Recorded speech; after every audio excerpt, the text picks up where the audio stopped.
Gad.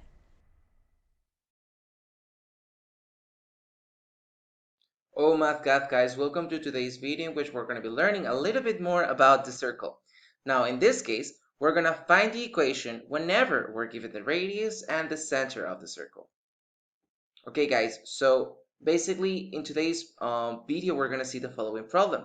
We're being asked, what is the equation for the circle with center minus 5, 5, minus 9, 5, and radius of 4? Okay, now guys, as usual, it's very important to remember the formula. So our formula is going to be x minus h to the power of 2 plus y minus k to the power of 2 is equal to r to the power of 2, where r is our radius, right? H is going to be the value of x in the center, and k is going to be our value for y on the center, okay? Now, in this case, we're already given that our value of h is going to be minus 9, and that our value of k is going to be positive 5. We're also being told that our radius is going to be equal to 4.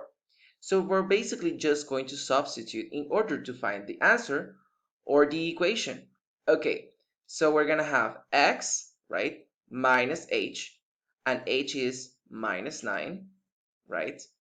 And that is going to be raised to the power of 2, plus y minus, and then we have the value of k, and that is raised to the power of 2, and that is going to be equal to r, which in this case is 4, to the power of 2.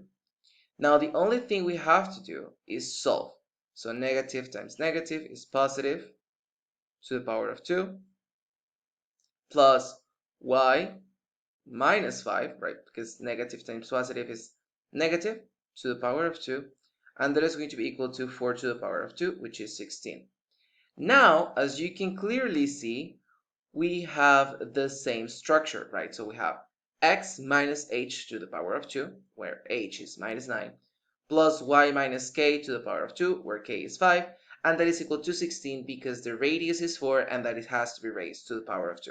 And that is pretty much it for today, guys. So make sure you rewatch the video if you don't understand, and I'll see you guys in the next one. Bye, guys. Check out these other videos to improve your math skills, and make sure you click that subscribe button to make the community grow. Follow ohmathgad in its social media accounts, drop a like, a comment below, and see you on the next one. Bye!